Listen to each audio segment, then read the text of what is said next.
नमस्कार। भगवान से क्या मांगना चाहिए? जी हां, हनुमान जी से जानिए कि भगवान से क्या मांगना चाहिए। बहुत से लोग भगवान से क्या मांगते हैं? हे प्रभु मुझे बंगला दे दे, हे प्रभु मुझे गाड़ी दे दे, हे प्रभु मुझे बहुत सारे पैसे दे दे, हे प्रभु मुझे रातों रात अमीर बना दे, हे प्रभु मेरे जीवन में कोई दुख नहीं आए। अधिकतर लोग 80% लोग भगवान से यही मांगते हैं। लेकिन आपको पता है कि क्या वाकई में भगवान से यह मांगना चाहिए?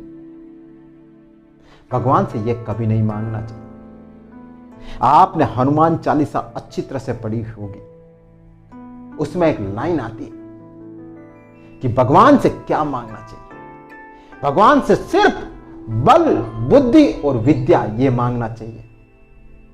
इसके अलावा भगवान से कुछ नहीं मांगना चाहिए। एक बात ध्यान रखना, भगवान कभी भी आकर आपका काम नहीं करेंगे, कभी नहीं करेंगे। आपका काम तो आपको ही करना पड़ेगा।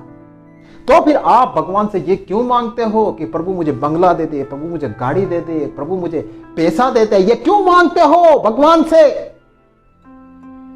आपने महाभारत अच्छी तरह से देखी होगी। महाभारत में एक घटना आती है, दुर्योधन और अर्जुन दोनों प्रभु श्री कृष्ण से कुछ मांगने जाते हैं। और प्रभु श्री कृष्ण के दोनों रिश्तेदार होते हैं, बराबर के रिश्तेदार होते हैं। तो मूर्ख दुर्योधन भगवान श्री कृष्ण से क्या मांगता है? वो भगवान श्री कृष्ण से उनकी नारायणी सेना मांगता है। और नारायणी सेना उस वक्त की सबसे बड़ी और सबसे नंबर 1 सेना होती है। तो मूर्ख दुर्योधन सोचता है कि श्री कृष्ण की नारायणी सेना मेरे पास होगी तो यह युद्ध मैं चुटकियों में जीत जाऊंगा। और अर्जुन भगवान श्री कृष्ण से क्या मांगते हैं पता है आपको? वो कहते हैं कि हे केशव, आप इस युद्ध में मेरे साथ रहना, मेरे सारथी बनकर साथ रहना और हर पल मेरे साथ खड़े रहना। प्रभु जब भी मैं संकट में हूं तो मेरे साथ खड़े रहना। और जीत किसकी हुई? अर्जुन की हुई। क्यों? क्योंकि अर्जुन के साथ में स्वयं भगवान खड़े थे। तो क्या अर्जुन का काम भगवान ने किया? नहीं किया। मेहनत तो अर्जुन को करनी पड़ी, तीर तो अर्जुन ने चलाए। भगवान श्री कृष्ण ने एक भी अस्त्र महाभारत में नहीं उठाया। भगवान श्री कृष्ण चाहते थे तो 1 सेकंड में महाभारत का युद्ध रोक सकते थे। 1 सेकंड में अर्जुन को महाभारत का युद्ध जिता सकते थे, लेकिन नहीं।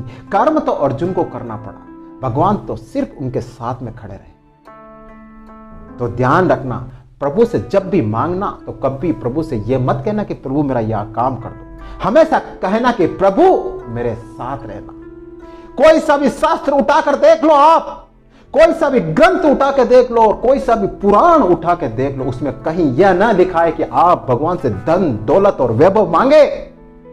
यही लिखा है कि आप हमेशा प्रभु को मांगे और आप हमेशा यह कहे कि प्रभु मेरे साथ रहना।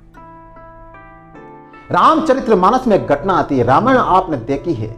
जब भगवान श्री राम लंका पर विजय पाकर वापस अयोध्या लौटते हैं तो हर किसी को कुछ न कुछ उपहार देते हैं जो उनकी मदद करते हैं। अंगद को, सुग्रीव को, जामवंत को और केवट को, सबको कुछ न कुछ उपहार देते हैं। तो माता सीता भी बजरंग बली भगवान हनुमान को कुछ उपहार देती है। भगवान हनुमान वो उपहार लौटा देते हैं। और हनुमान जी क्या कहते हैं कि आप दोनों तो मेरे दिल में बसे हो। और यह कह के हनुमान जी बताते भी हैं कि उनकी दिल में वो दोनों बेटे हैं। तो जीवन में एक बात ध्यान रखना, लाइफ में एक बात हमेशा नोट करना कि भगवान से कभी भी धन, दौलत, वैभव, गाड़ी, घोड़ा, बंगला कभी मत मांगना। भगवान कभी भी आपका काम करने नहीं आएंगे। कर्म तो सिर्फ आपको करना पड़ेगा। भगवान से हमेशा मांगना तो यह कहना कि हे प्रभु मेरे साथ रहना, हे प्रभु मैं किसी का गलत नहीं करूं मन, वचन, कर्म से। हे प्रभु मैं किसी को धोखा न दूं। हे प्रभु मैं सही रास्ते पे चलता रहूं। हे प्रभु कभी मैं आलस नहीं करूं। हे प्रभु मुझे कर्म करने की शक्ति देना। और हे प्रभु मेरे साथ रहना। तो हे प्रभु हर संकट में मेरे साथ रहना, मुझे हिम्मत देना, मुझे संबल देना और हर संकट से लड़ने का मुझ में विश्वास पैदा करना। तो जब भी भगवान से मांगो ना तो ये मांगना, भगवान आपको इतना देंगे ना कि जो आपने सोचा भी नहीं होगा। तो भगवान से हमेशा ये मांगना